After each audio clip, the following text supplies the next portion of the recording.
여러분 반갑습니다. 이번 학기에 제가 여러분들에게 상담의 기술을 강의해 드리겠습니다.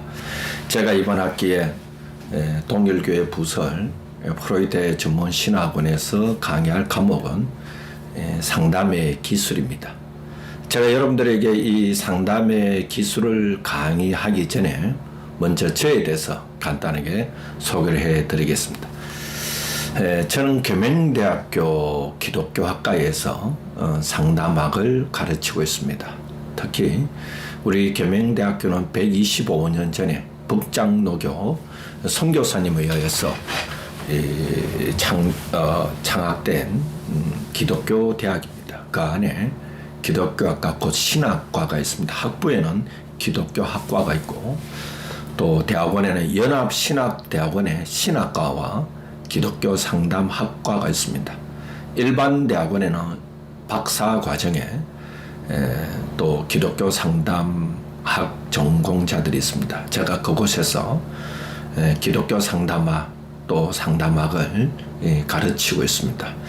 이번 학기 들어서 프로이트 전문 신학원에서 이렇게 또 함께 협력해서 강의할 수 있어서 참 기쁘게 생각합니다. 혹시 이 강의를 들으면서 조금 더 상담에 대해서 도움받고 싶으면 유튜브에 박민수 교수 상담 TV를 또 참고해 주시면 고맙겠습니다. 먼저 상담의 기술이라는 과목을 강의하게 된 동기가 있습니다. 그것은 상담에는 굉장히 중요한 것이 있습니다. 상담을 공부한다는 것은 크게 삼각구도 세 가지를 공부를 해야 됩니다. 가장 핵심적으로 첫 번째 핵심이 뭐냐면 상담의 이론입니다.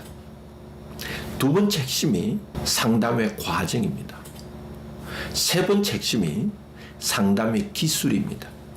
사실 어떻게 보면 이 세 가지 꼭지점이 상담에서 가장 기본이면서 가장 핵심적인 것입니다. 상담의 이론, 상담의 과정, 상담의 기술입니다. 저는 이번 학기에 여러분들에게 이 상담의 기술에 대해서 강의를 해 드리겠습니다. 상담의 기술은 일반적으로 우리가 심리 상담에서는 베이직 카운셀링 스킬이라 이렇게 말합니다. 상담에서 가장 기본적이면서 가장 핵심적인 기술이다 이렇게 말합니다. 우리가 운동을 하든 우리가 음악을 하든 우리가 미술을 하든 무엇을 하든지 간에 가장 중요한 것이 기본적인 것입니다. 기본을 탄탄해야 그 기본 위에 다른 것들을 쌓아가야 실력이 일치월장할 수 있는 것입니다. 그래서 저는 오늘의 포커스는 상담의 기술 쪽에 제가 초점을 두겠습니다. 첫 번째 상담의 이론 안에는 여러분들이 또 다음에 공부할 기회가 있으면 여러분들의 상담 이론을 꼭 공부하셔야 되는데 상담의 이론은 내가 나에게 상담을 받으러 오는 사람을 카운셀리 우리나라 말로 번역하면 내담자다 이렇게 말합니다. 내담자라는 것은 한자로 올레자입니다. 찾아온다. 문제를 인식하고 상담자를 찾아온다 올레자입니다. 그리고 담이 이야기담 말씀담입니다. 그리고 사람 자자입니다. 이 말은 뭐냐면 우리가 이 상담의 이론은 내담자의 문제가 무엇인지 진단하고 알 수 있는 진단의 역할을 하는 것입니다.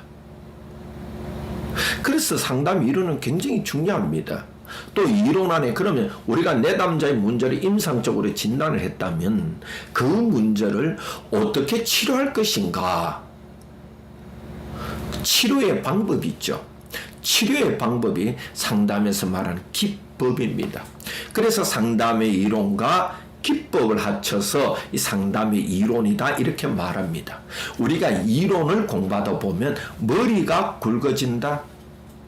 내담자의 문제를 볼 수 있는 능력이 커진다 이렇게 말하는 것이죠. 임상적 진단이다 이렇게 말합니다. 자, 그러나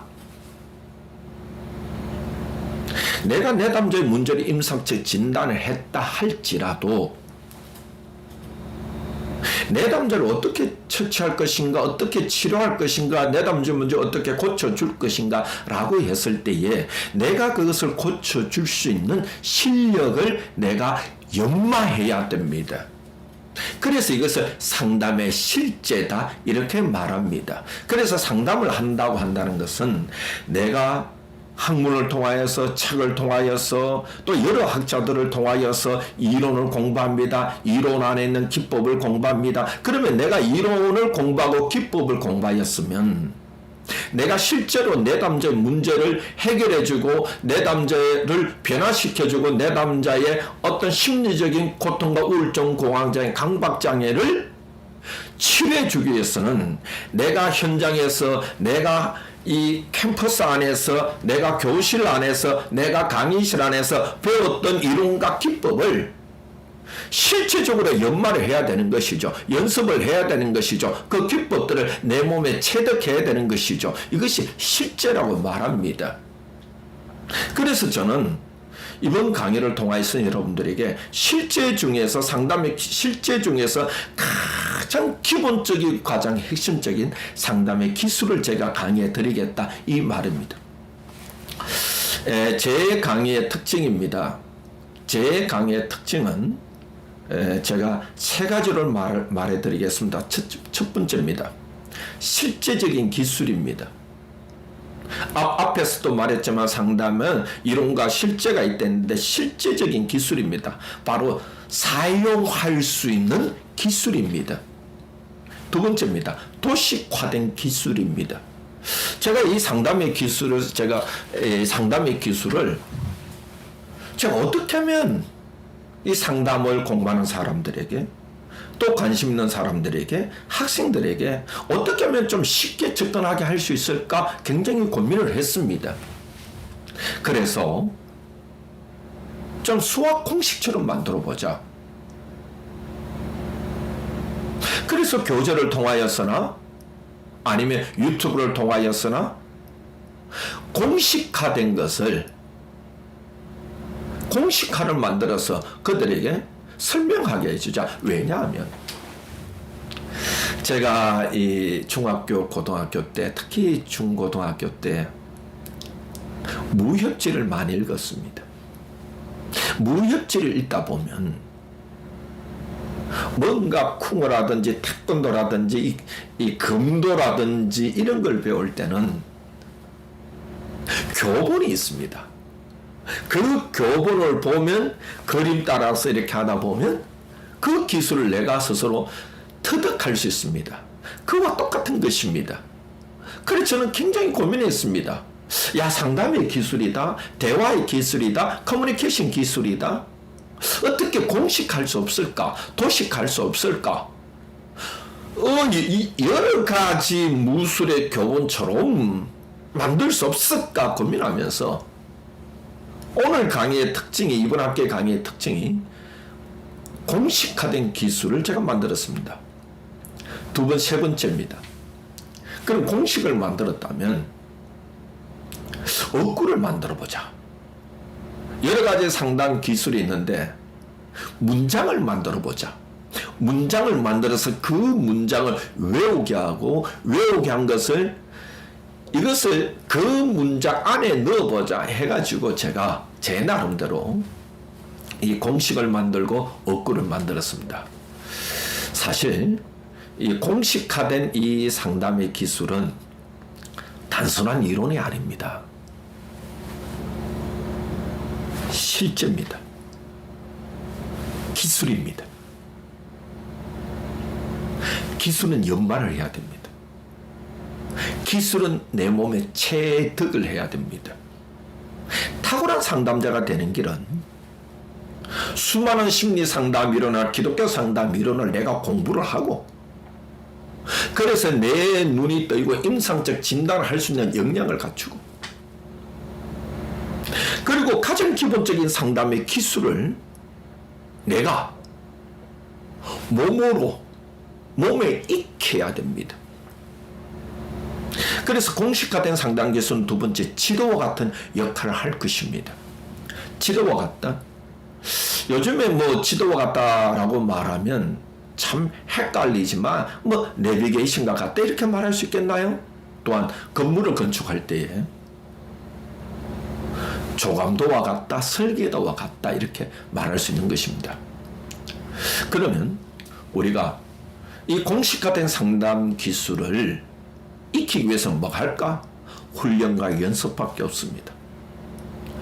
제가 이 프로이트 전문 신학원에서 상담의 기술을 강의하고 있습니다. 할 겁니다. 여러분들은 제 강의를 들으면서 이론만 듣지 말고 여러분들이 제 강의를 들으면서 훈련과 연습을 해야 됩니다. 저는 여러분들에게 가르칠 겁니다. 가르치면 기술을 가르칠 겁니다. 가르치면 배울 학자라 여러분이 배웁니다. 배우면 머리로 알게 될 것입니다. 자, 그런 중요한 게 있습니다. 내가 머리로 아는 지식은 갖고 상담을 하기 힘듭니다. 내가 머리로 알았다면 그 상담 기술을 알았다면 배웠다면 뭐냐 익힐 습이라 습을 해야 됩니다.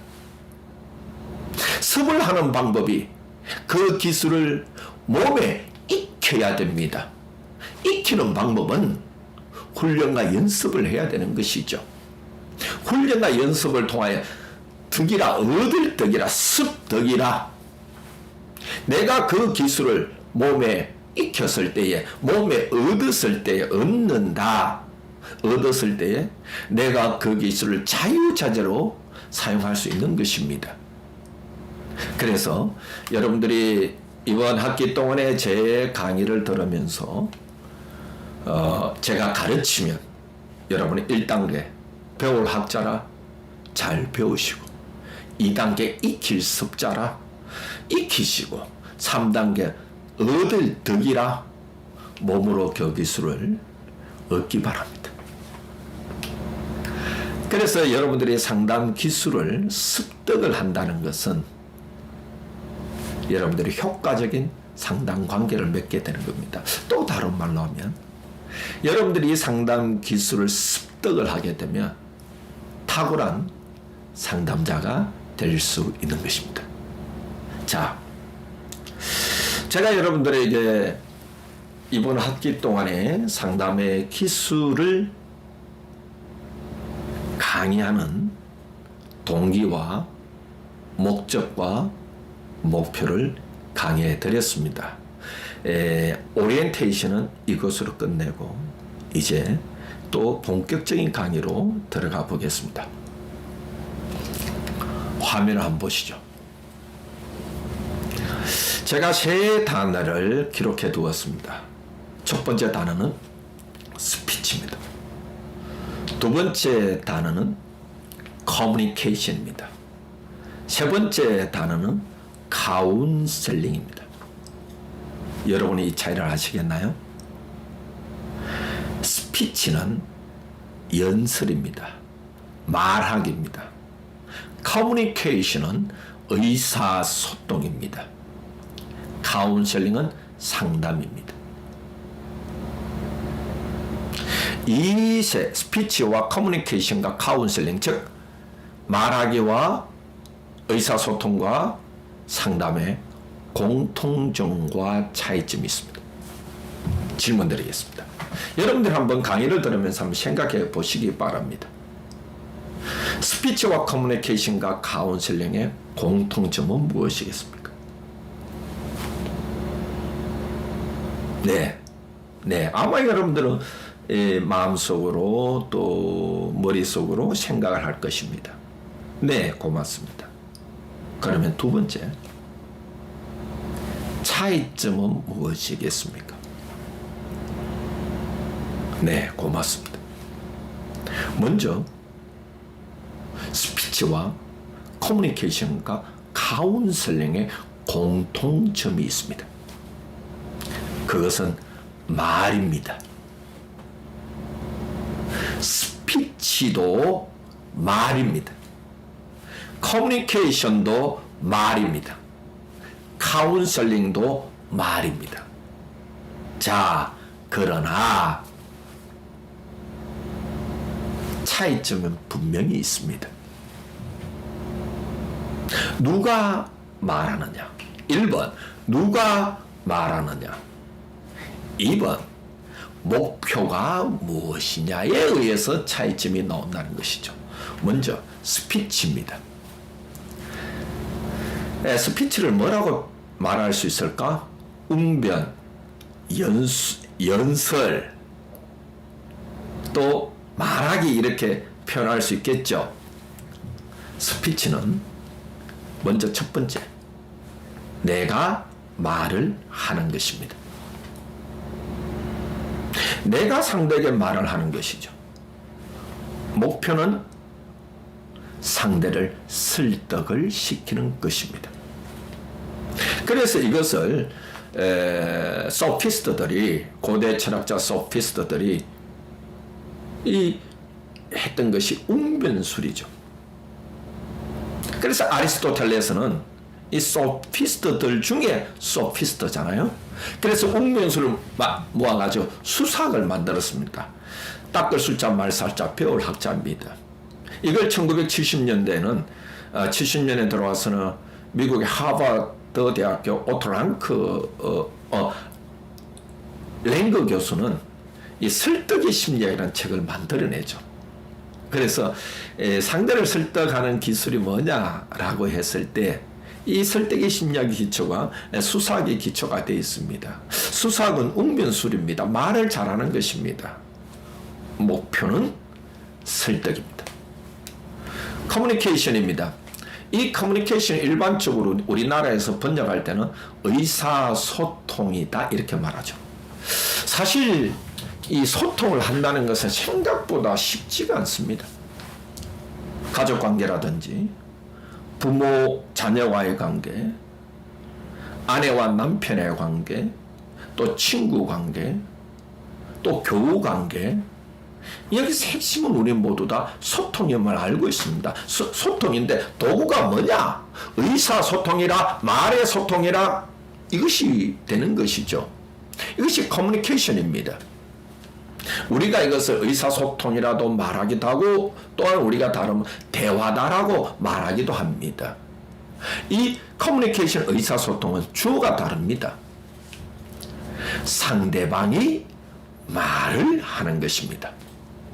즉, 이 커뮤니케이션은 상대방이 말을 많이 하는 것입니다.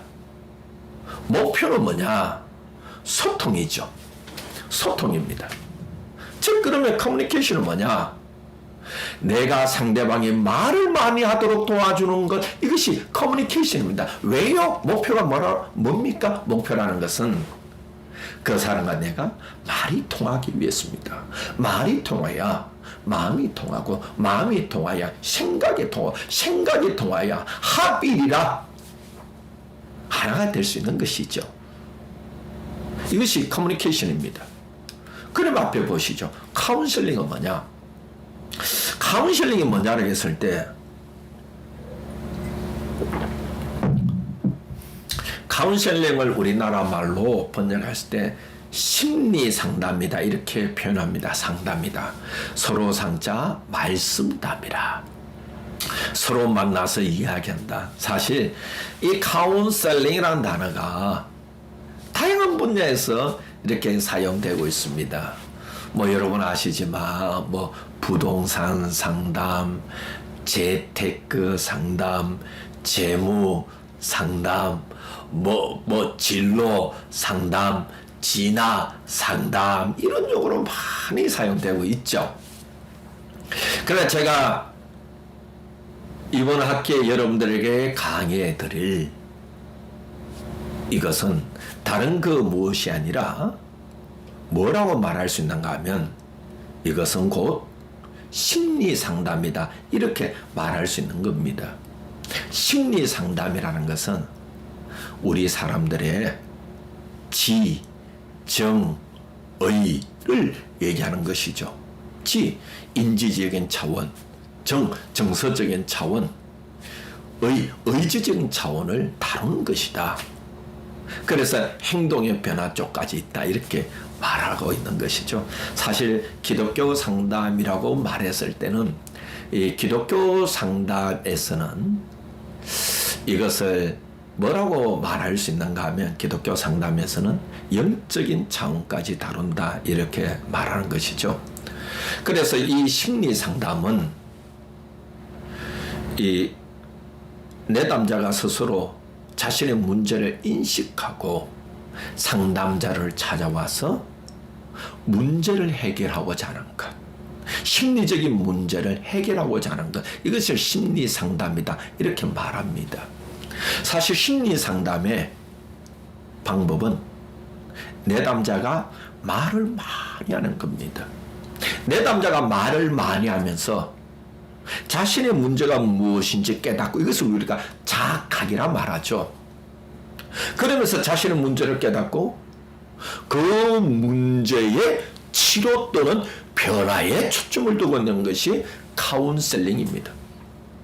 그래서 이 카운셀링이라는 것은 목표가 변화입니다. 인지적 변화 또는 정서적 변화 또는 의지적 변화, 그걸 통해서 최종적으로는 행동의 변화까지 가는 것이 이 카운셀링의 목표죠. 그러면 여러분들 오늘 이 강의 들으면서 좀 스스로 질문이 올라올 수가 있습니다. 그게 뭐냐? 사이코세라피와 카운셀링의 차이다. 사이코세라피는 대상이 사이코세라피의 대상은 환자들입니다. 그리고 그 대상이 환자고 목표는 치료입니다. 그러나 카운셀링 심리 상담은 목표는 변화에 초점을 두고 있습니다. 제가 오늘 여러분들에게 하나의 심리 상담의 과정으로서 OT의 하나의 방법으로서 여러분들에게 이 강의를 해드렸습니다.